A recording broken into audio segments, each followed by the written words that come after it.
Buenos días, hermanos. Primero quería preguntarles si están cómodos donde están sentados en este momento, ¿se sienten bien? ¿Sí? Si los asientos son suficientemente cómodos, porque la clase de los niños me ha pedido que si puedo predicar 2 horas, porque tienen que hacer muchas cosas, tienen que hacer muchas actividades y que si podemos estar aquí 2 horas más. ¡Wow! Yo dije, bueno, va a ser un reto. No se preocupe, tampoco vamos a durar tanto, pero sí queremos comenzar con una serie de prédicas que vamos a estar viendo en estas semanas que son importantes para nuestro corazón y sobre todo para nuestra mente, para nuestro entendimiento de la palabra de Dios. La serie se llama Un poco de contexto y podrán estar preguntando, bueno, ¿qué es esto de contexto y por qué tenemos que aplicarlo a la palabra de Dios? ¿Por qué? No sé si les ha pasado, pero yo cuando comencé a ser cristiano había un mensaje muy común que era, bueno, la Biblia es fácil, hermano. Usted abre aquí, bueno, yo tengo esta, ¿verdad? A veces podemos abrirla el día, por ejemplo, amanezco, abro así con los ojos cerrados y ya veo lo que Dios me quiere decir en ese día. Leo aquí el primer versículo y fácil. Lo que Dios ha puesto ahí es lo que yo voy a aplicar a mi día a día. Y puede que suceda de buena manera, pero también puede que suceda algo diferente y es que no entendemos qué está pasando aquí, en el que me tocó hoy. Y muchas personas también han dicho, bueno, al final a veces ni siquiera es necesario la predicación. A veces ni siquiera es necesario, o no entiendo por qué la gente tiene que estudiar tanto la Escritura, por qué tiene que ir a un seminario, por qué el pastor tiene que conocer más de la Biblia. A veces nos preguntamos eso, ¿será necesario? Si yo abro la Biblia en mi casa, la leo, no sé, no entiendo a veces por qué tienen que estudiar tanto la Escritura. Nos puede venir eso en la mente. No sé si a ustedes les ha pasado, pero a mí al principio me pasaba. Bueno, la Biblia no es tampoco tan difícil. La leo, abro, leo, y bueno, es fácil, la aplico para mi vida. Pero hay un problema con eso. Cuando usted trata de abrir, leer y obedecer de manera tan sencilla, puede encontrarse o se va a encontrar con retos y dificultades en la palabra de Dios. Y quiero poner el primer ejemplo para ver si es tan sencillo como así parece. Vamos a leer el libro de Deuteronomio, capítulo 21, versículo 18 al 21. Pero antes de ponerlo en la pantalla, quiero que levante la mano si usted tiene hijos. Levante la mano si tiene hijos. Ostras, la mayoría, yo no tengo. Este texto que va a estar aquí aplica a ustedes, no a mí, así que léalo bien. Gracias a Dios no me aplica a mí, porque cuando lo leamos va a ser retador. Deuteronomio capítulo 21, versículo 18 al 21 dice así en la Nueva Traducción Viviente. Supongamos que un hombre tiene un hijo terco y rebelde, que no quiere obedecer ni a su padre ni a su madre, a pesar de que ellos lo disciplinan. En un caso así, el padre y la madre tendrán que llevarlo ante los ancianos mientras estén juzgando en las puertas de la ciudad. Ambos padres le dirán a los ancianos, este hijo nuestro es terco y rebelde y se niega a obedecer, es glotón y borracho. Entonces, todos los hombres de esa ciudad lo matarán a pedradas. De ese modo limpiarás esa maldad que hay en medio de ti y todo Israel se enterará y tendrá miedo. Buah, por eso digo que menos mal no tengo hijos yo, ¿no? Pero imagínese que usted se levanta el día de la mañana, abre la Biblia y dice, hoy me toca leer, y le aparece este texto. ¡Wow! Y además viene de la noche anterior, que ha peleado con su hijo, que vino tarde a la casa, que se emborrachó, si es más grande, o es súper rebelde, no quiere hacer caso, y lee esto y dice, está claro, aquí está como el agua. Lo voy a llevar allá a la iglesia, allá con el pastor. Ahí tenemos la cajita de piedras de la semana pasada. La vamos a reutilizar y adiós al hijo. Y decimos, wow, ¿qué está pasando aquí? Dios quiere en estos momentos que maten a los hijos rebeldes. Y es ahí el problema de que si no conocemos el contexto de este libro, de qué aplicaba, de que tiene una época y está dirigido a una nación específica donde se interpreta como una constitución en ese momento por temas culturales y sociales, puedo yo cometer en estos momentos o en momentos de mi vida pecado por leer mal la Escritura, hermanos, por no entender que todo lo que leemos lleva un contexto. Y es por ello que hoy en día no se predica esto, obviamente, y usted no ve por allá cristianos matando a sus hijos en las calles o en las iglesias. Ahora, ¿qué significa el contexto? ¿Qué significa esta palabra que vamos a estar leyendo durante estas semanas y que va a tener que ser importante para nuestra vida? Vamos a leer la definición. Contexto, este término hace referencia al entorno que rodea tanto simbólica como físicamente a una situación en específico. Es gracias al contexto que se pueden entender los hechos de un acontecimiento, pues este se conforma por diferentes características como el tiempo, el espacio físico que hacen que las personas puedan entender el mensaje. de todo esto, lo importante que usted se tiene que quedar en su mente es que a través del contexto las personas pueden entender el mensaje. Y eso es lo necesario para nosotros en esta serie de predicaciones, que usted pueda entender mejor el mensaje que encuentra en la palabra de Dios. Para ello hoy vamos a brindar algunas herramientas, consejos útiles que nos pueden hacer entender mejor la Escritura. Y es necesario, hermanos, nos preguntamos, ¿es necesario tener o conocer el contexto? Muy necesario. Quieras o no, cuando tú abres la Escritura, tú tienes un método para estudiarla. El método tal vez más sencillo es abro, leo y aplico. Sencillo, pero hay un método. Implícitamente, el método que tú estás usando en ese momento es solo leer y aplicar. Cada uno de nosotros tiene un método para estudiar la Escritura que puede haber venido por ideas preconcebidas, o como te enseñaron en la escuela, cómo se estudia un texto, o como aprendiste en la iglesia, o por ideas que ya tú has recibido, qué sé yo, si han crecido en la iglesia en la clase dominical, ya saben un poco la división de los libros, o si ya has estudiado algo de la Biblia, has recibido clases, ya tienes algo en tu mente como para saber cómo leer la Escritura. Y si no lo tienes, pues es el momento de ponerse manos a la obra y decir, bueno, necesito conocer más la Escritura, necesito conocer todos estos libros que tengo en mi mano, cómo se leen, cómo los puedo interpretar para mi vida. Ahora, ¿será esto tan así, tan importante que yo tengo que conocer cómo estudiar la Biblia? Pues ya acabamos de ver un ejemplo. Pero fíjense, tal vez podamos decir, es que en nuestro tiempo actual tal vez no es necesario tener este método de estudio de contexto, de entender las palabras que encuentro en la Escritura.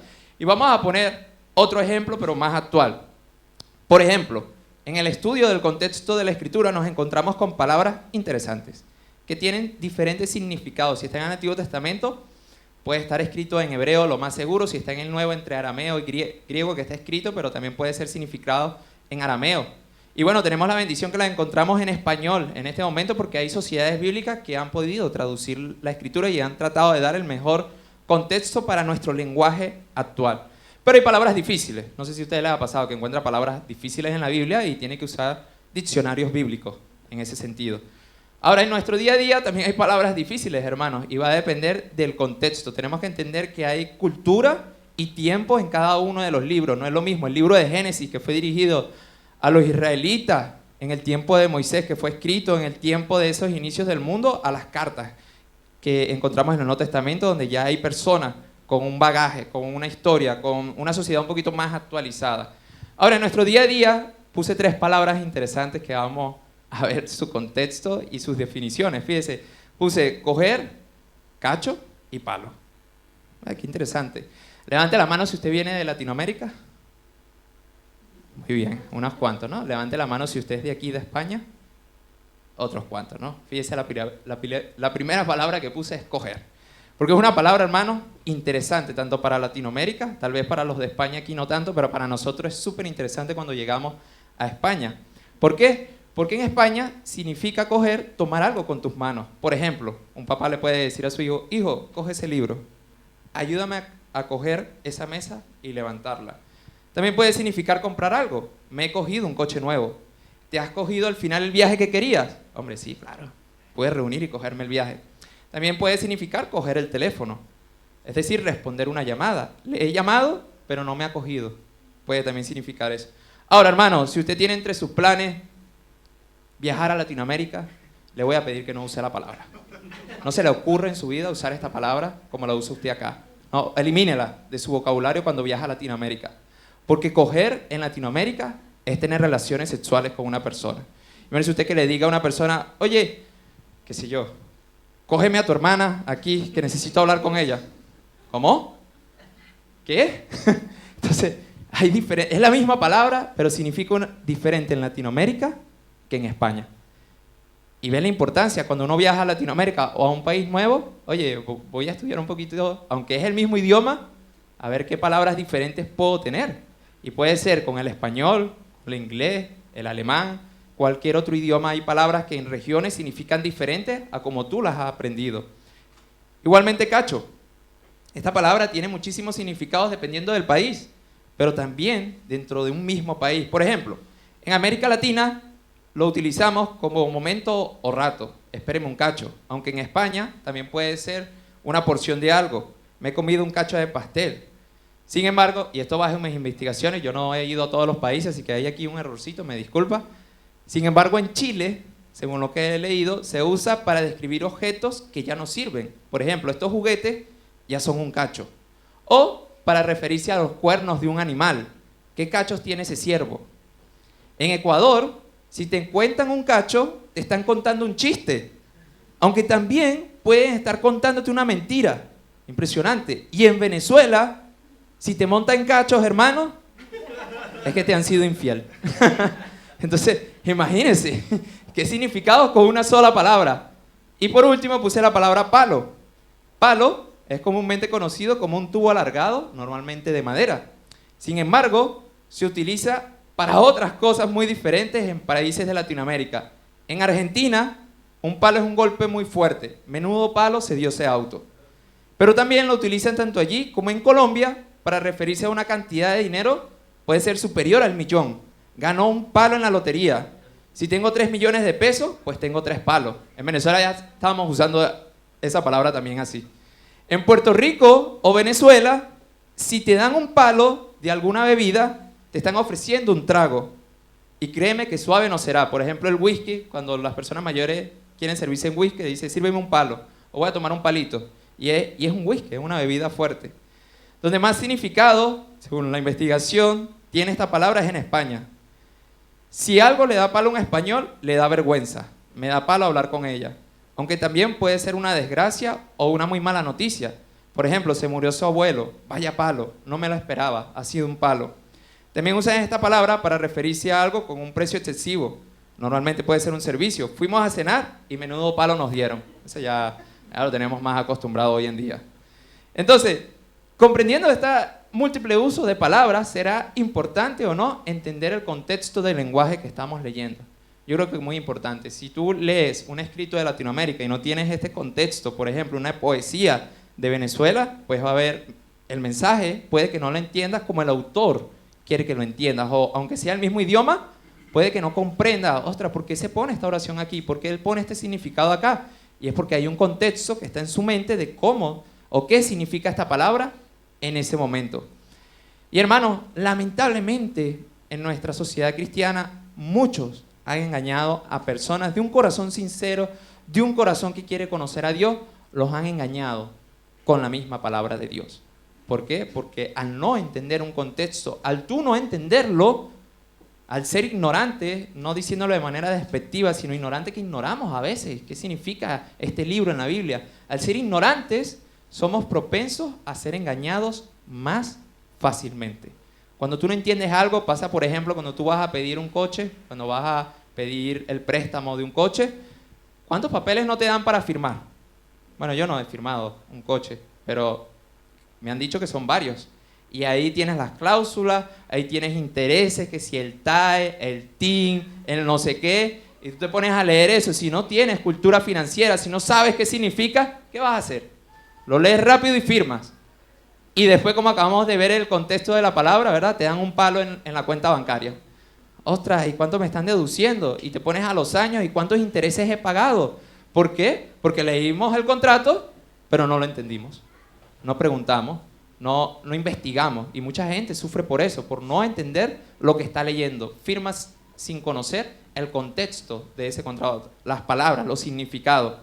Ahora te voy a poner un ejemplo de una iglesia, entre comillas, cristiana, que predica algo que para mí es herejía, pero es interesante, y donde muchos, pero ya te digo, muchas personas en muchos países de Latinoamérica, en el mundo, porque es una iglesia surcoreana, han engañado a muchísimas personas usando el mismo libro que tienes tú en la mano, usando la Biblia. Vamos a leer lo que dicen sus principios doctrinales, porque es algo para mí interesante, pero lamentable. Está aquí en la pantalla también. Dice así esta creencia: los escritos de la Biblia testifican que no solo tenemos Dios Padre, sino también Dios Madre. ¿Y cómo es esto? Fíjense. Y creó Dios al hombre a su imagen. A imagen de Dios lo creó, varón y hembra los creó. Usan Génesis 1:27. El hombre y la mujer fueron creados a imagen de Dios. El hombre fue creado a la imagen masculina de Dios y la mujer fue creada a la imagen femenina de Dios. La gente llama al Dios de esta imagen masculina Padre. Entonces, ¿cómo debemos llamar al Dios de imagen femenina? Como usted ve, la Biblia revela la existencia de Dios Madre desde el primer capítulo. Y en Apocalipsis, el último libro de la Biblia, están profetizando que Dios Madre aparecerá en nuestra época. Ven acá, yo te mostraré la desposada, la esposa del Cordero. Y me llevó en el espíritu a un monte grande y alto, y me mostró la gran ciudad santa de Jerusalén que descendía desde el cielo de Dios. Apocalipsis 21, 9 al 10. El apóstol Juan escribió que el Cordero, es decir, el Padre Celestial, tiene su esposa. La ciudad de Jerusalén Celestial. El apóstol Pablo llamó a la Jerusalén Celestial, que es la esposa del Cordero, nuestra madre. Gálatas 4:26, y es el versículo principal de su doctrina. Mas la Jerusalén de arriba, la cual es madre de todos nosotros, es libre. Si Dios Madre sin duda existe. Y mira la última parte de su doctrina. Si deseas recibir la vida eterna, tienes que reconocer al Padre y a la Madre celestiales y recibirlos. ¡Wow! Ahora les pregunto, ¿qué libro usaron para describir su doctrina? La Biblia, el mismo libro que tienes tú y yo. ¡Wow! ¡Qué impresionante! Ahora, han usado versículos fuera de contexto. Y esto es el problema, usar versículos fuera de contexto, donde el autor que está escribiendo estos versículos, estas ideas, no quiere hablar de un Dios Madre, pero ellos lo están viendo así. Y leemos, entonces, para comprender el contexto de un versículo, tenemos principalmente que leer por lo menos el capítulo completo. Si no así, toda la carta, el libro, y conocer algunos detalles. Pero como les digo, el versículo principal de ellos es Gálatas 4:26. Mas la Jerusalén de arriba, la cual es madre de todos nosotros, es libre. Y vamos a leer entonces, para comenzar a aplicar esto del contexto, vamos a leer Gálatas 4, que lo tienen aquí, desde el 21 al 31, que lleva esta idea. Dice el apóstol Pablo: díganme ustedes, los que quieren vivir bajo la ley, ¿saben lo que en realidad dice la ley? Ya vemos la primera idea. Está hablando el apóstol Pablo a personas que quieren vivir bajo la ley de Moisés. ¿Ok? Y dice el versículo 22. Las escrituras dicen que Abraham tuvo dos hijos. Uno de la mujer esclava y el otro de su esposa, quien había nacido libre. El nacimiento del hijo de la esclava fue el resultado de un intento humano por lograr que se cumpliera la promesa de Dios. ¿Por qué? Porque Dios había prometido a Abraham un hijo en el cual serían libres todas las naciones. ¿Ves? El contexto otra vez en nuestra mente. Si no sabemos la historia de Abraham, no vamos a comprender las palabras del apóstol Pablo aquí. Pero el nacimiento del hijo de la libre fue la manera en que Dios cumplió su promesa. Esas dos mujeres son una ilustración de los dos pactos de Dios. La primera mujer, Agar, representa el monte Sinaí, donde el pueblo recibió la ley que los hizo esclavos. Y ahora Jerusalén es igual que el monte Sinaí en Arabia, porque la ciudad y sus hijos viven bajo la esclavitud de la ley. Pero la otra mujer, Sara, representa la Jerusalén celestial. Ella es la mujer libre y es nuestra madre, como dijo Isaías. Alégrate, oh mujer sin hijos, que tú nunca diste a luz. Ponte a gritar de alegría, tú que nunca tuviste dolores de parto.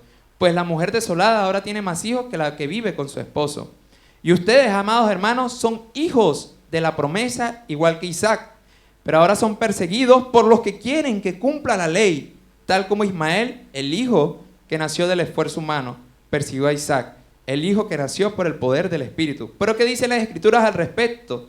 Echa fuera a la esclava y a su hijo, porque el hijo de la mujer esclava no compartirá la herencia del hijo de la mujer libre. Así que, termina el apóstol Pablo la idea, amados hermanos, no somos hijos de la mujer esclava, somos hijos de la mujer libre.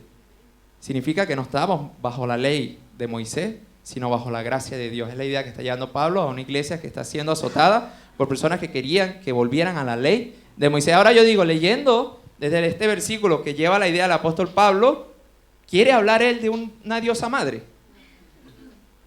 ¿Y dónde sacó esta gente estas ideas? ¿Por qué? Porque solo te dieron un versículo, lo extrajeron de acá y dijeron, esto es lo que dice la Biblia. Pero ya va, y todo el capítulo, y solo leímos la idea de esa sección, pero ni siquiera hemos leído toda la carta.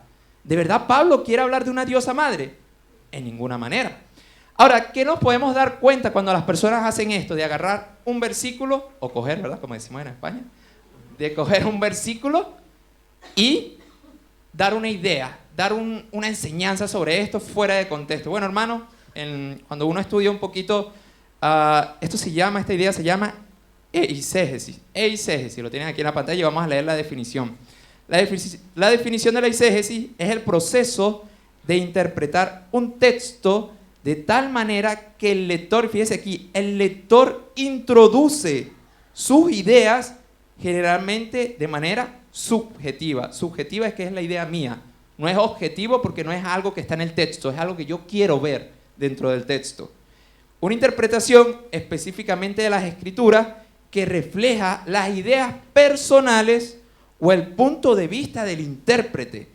Leer, y esto es lo último que usted se tiene que quedar, la eisegesis es leer en un texto algo que no se encuentra allí. Es decir, las personas que usan la eisegesis quieren a través de los textos plantar sus ideas. No es la idea de lo que el apóstol Pablo quería que tú leyeras en ese capítulo. No es la idea de lo que Dios quiere enseñarte en ese capítulo. Es la idea de esta iglesia que quiere hacerte ver, bajo su percepción, que hay una diosa madre. Y eso, hermano, es lo que debemos tener cuidado. Porque esta iglesia, cuando tú vas a su página web, dice que son cristianos. Pero si tú sigues leyendo, ya han dicho que la segunda venida de Jesucristo se ha producido a través de su profeta. Han dicho que la diosa madre es la esposa de este profeta. Imagínense ustedes cuando usted comienza ya a indagar un poquito más y te quedas, wow, ¿qué está pasando aquí? Y les digo, todo lo tienen con base bíblica, pero es una base a través de la eisegesis, a través de las ideas que ellos quieren ver en el texto, pero no es lo que los apóstoles, lo que los escritores, ni lo que Dios quiere que tú veas en el texto. Y es por ello la necesidad del contexto para nosotros. ¿Requiere esfuerzo? Por supuesto. ¿Qué esfuerzo acaba de requerir para nosotros? Leer la sección de Gálatas, de esta idea. ¿Qué otro esfuerzo podemos hacer? Leer toda la carta de Gálatas. ¿Qué otro esfuerzo podemos hacer? Pues leer todas las cartas del apóstol Pablo.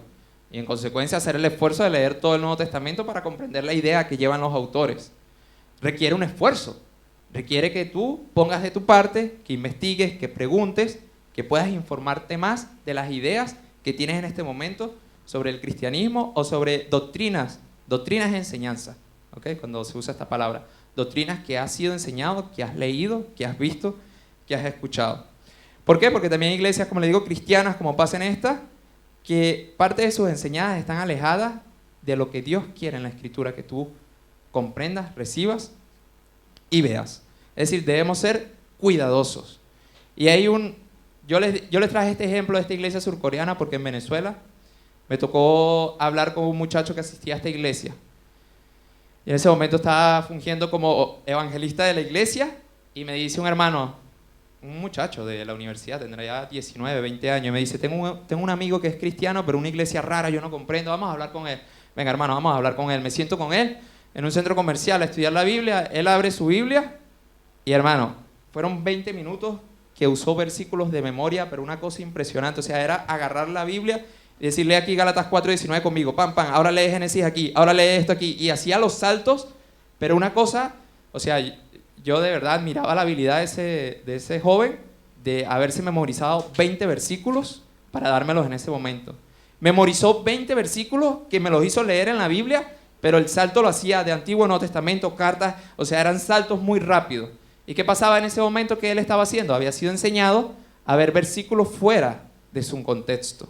A través de versículos fuera de su contexto me hizo querer ver la idea que había una diosa madre, que Jesucristo ya había venido por segunda vez, y todo esto, y wow. Y digo, bueno, o sea, yo creo que lo primero que tenemos que conocer para poder comprender un poco más la Escritura es ver el contexto de los libros, de los versículos que tú estás usando, para no equivocarnos. Porque lamentablemente, hermanos, iglesias cristianas, no cristianas, muchas iglesias han sacado versículos fuera de su contexto.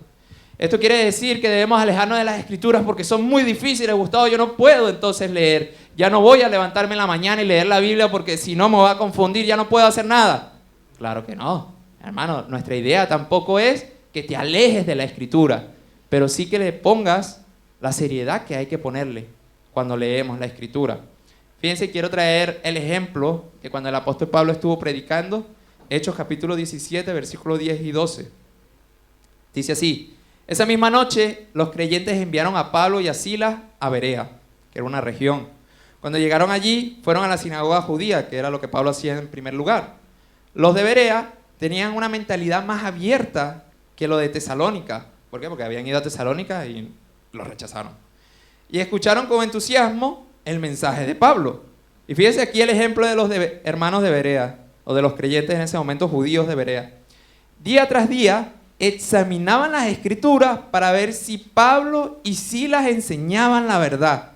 Como resultado, muchos judíos creyeron, como también lo hicieron muchos griegos prominentes, tanto hombres como mujeres. ¿Qué hacían ellos cuando el apóstol Pablo vino y dijo que ya había venido el Cristo que ellos estaban esperando como judíos y se había cumplido la profecía en Jesús?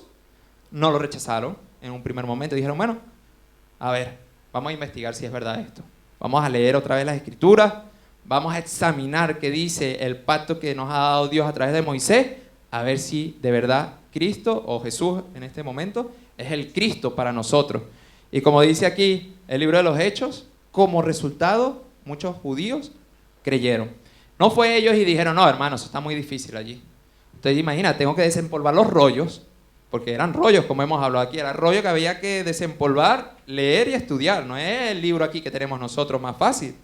No dijeron, eso está muy difícil, mejor dale para otro lado, Pablo, aquí no te queremos. No, tuvieron una actitud de examinar, de ir a las escrituras.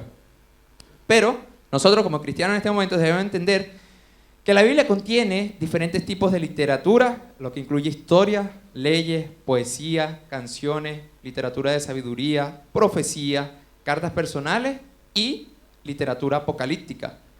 Y la literatura histórica debe ser interpretada de una forma diferente a la de sabiduría. La poesía no puede ser entendida de la misma forma que los escritos apocalípticos.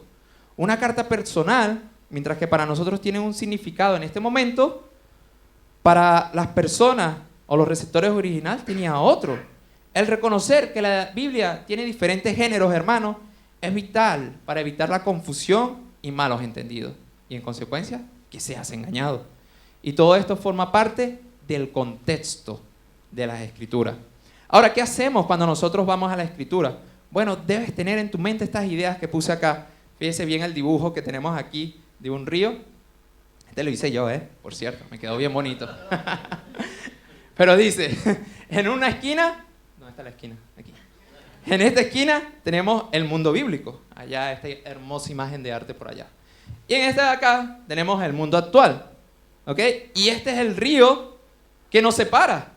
Este río, hermanos, tiene costumbres que ellos tenían y que ahora nosotros tenemos. Cultura que ellos tenían y que nosotros tenemos en este momento.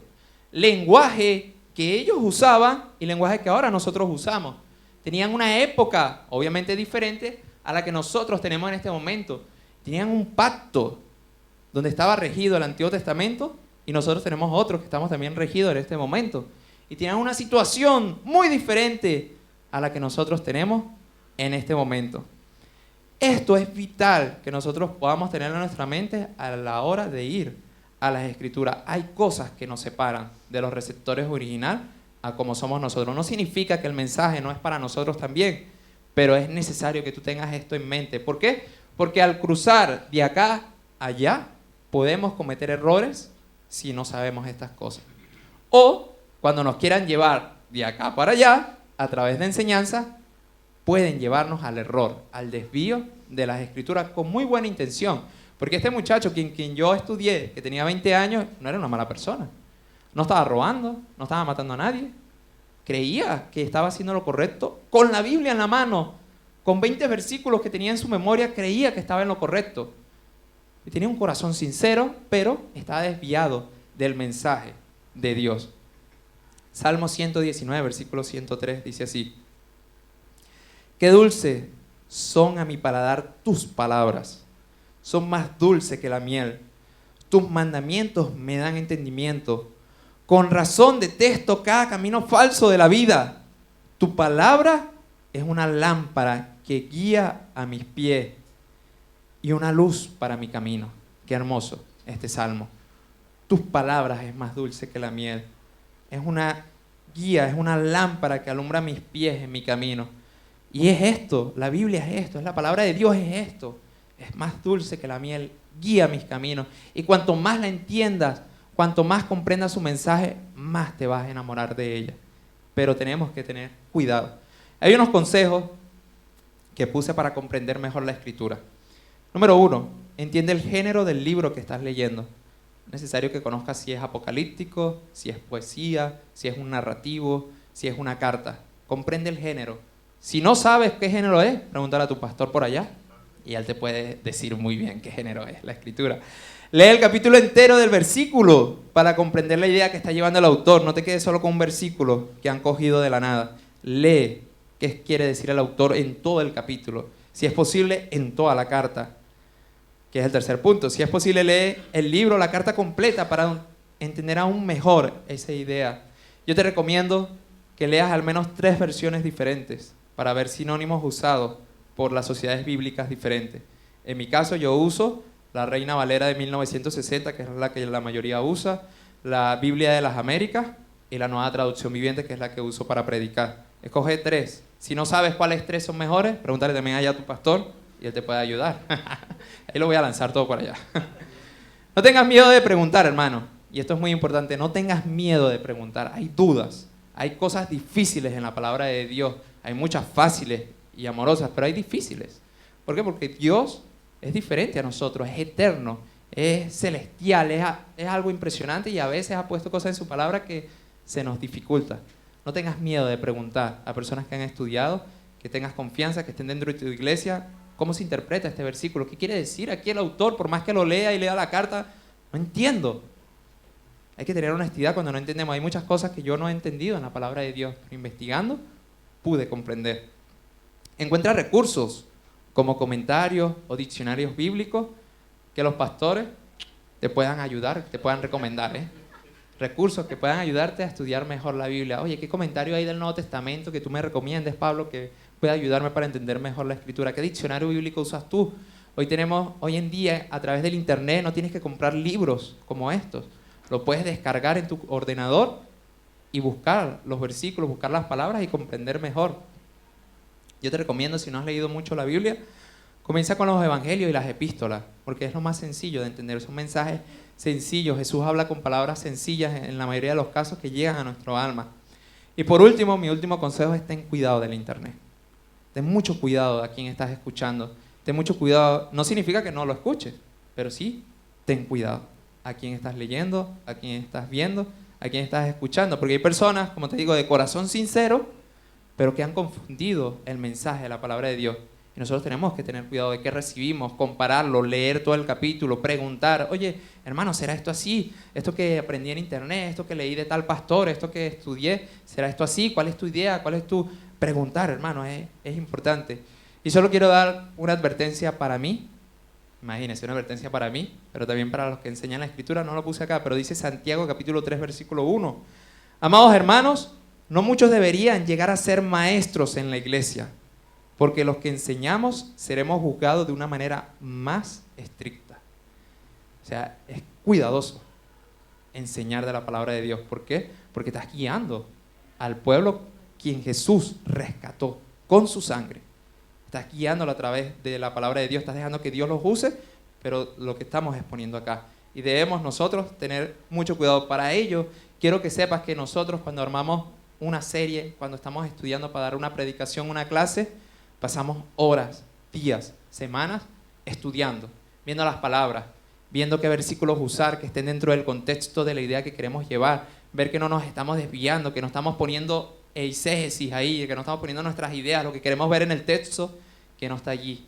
Tratamos de todo corazón dar la palabra de la manera más limpia posible, más pura posible, ya sea un tema específico, ya sea algo temático, ya sea hablar del amor, usar de verdad los autores que hablaron del amor, para no llevar nuestras ideas al texto. Al final siempre vamos a tener ideas preconcebidas, cosas que hemos aprendido que vamos a leer, pero es necesario ir puliendo, ir viendo realmente qué es lo que el autor quiere decir, para que de esta forma no nos pueda engañar a nosotros. Y estas semanas, hermanos, que vamos a estar viendo esta serie, va a ser retadores, porque vamos a usar versículos que usted ha usado toda su vida, pero que tal vez no haya visto que tiene un contexto diferente y que usted lo ha aprendido de manera diferente. Pero no se quede solo con estos versículos. Plantéese también cosas que le han enseñado que tal vez no estén dentro de la Escritura y compárelas. Hay muchas cosas que hemos sido engañados, pero gracias a Dios y por su gracia seguimos aquí y seguimos con el hambre de querer aprender más de la palabra de Dios, de querer acercarnos más a nuestro yo. Y hermano, eso al final es lo que más importa. No tengas miedo de la Escritura. No tengas miedo de que tal vez sea difícil. Da gracias a Dios que podamos interesarnos más de ella, que podamos ver su voluntad en ella y que podamos, hermanos, meternos, adentrarnos más en ella, en su amor y su gracia. Vamos a ponernos de pie, vamos a orar, pedir a los hermanos de alabanza que puedan pasar. No duramos 2 horas, gracias a Dios, aunque estaban bien cómodos allí, pero hicimos lo que pudimos. Vamos a orar y pedirle a Dios que nos siga guiando en su palabra y en nuestra nueva serie que hemos empezado hoy.